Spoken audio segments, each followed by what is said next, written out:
ஒரு காலத்தில் மிகவும் ஆர்வமுள்ள ஒரு நரி இருந்தது.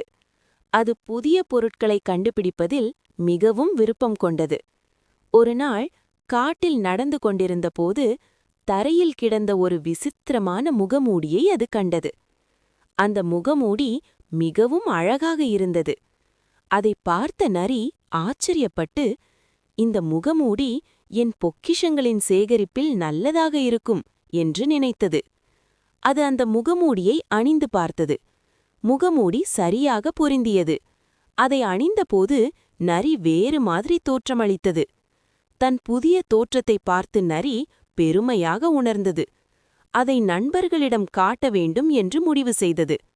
முகமூடியை அணிந்து கொண்டு அது நண்பர்களை சந்திக்கச் சென்றது. ஆனால் நண்பர்கள் அதை பார்த்தவுடன் அது தங்களுடைய நண்பன் என்று அடையாளம் காணவில்லை. அவர்கள் அதை ஒரு அந்நியன் என்று நினைத்து பயந்து உடனே ஓடிவிட்டார்கள். நரி மிகவும் சோகமாகவும் வெட்கமாகவும் உணர்ந்தது. அது அமைதியாக உட்கார்ந்து நடந்ததைப் பற்றி சிந்தித்தது.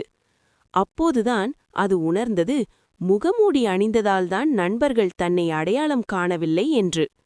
அது உடனே முகமூடியை கழற்றி எறிந்துவிட்டது. அன்று முதல் தன்னைப் போலவே இருப்பதே சிறந்தது என்று நரி கற்றுக்கொண்டது. அதன் பிறகு நரி எப்போதும் மகிழ்ச்சியாக தன்னாகவே வாழ்ந்தது. நீதி: பொய்யான தோற்றத்தை விட உண்மையான தன்மையே முக்கியம்.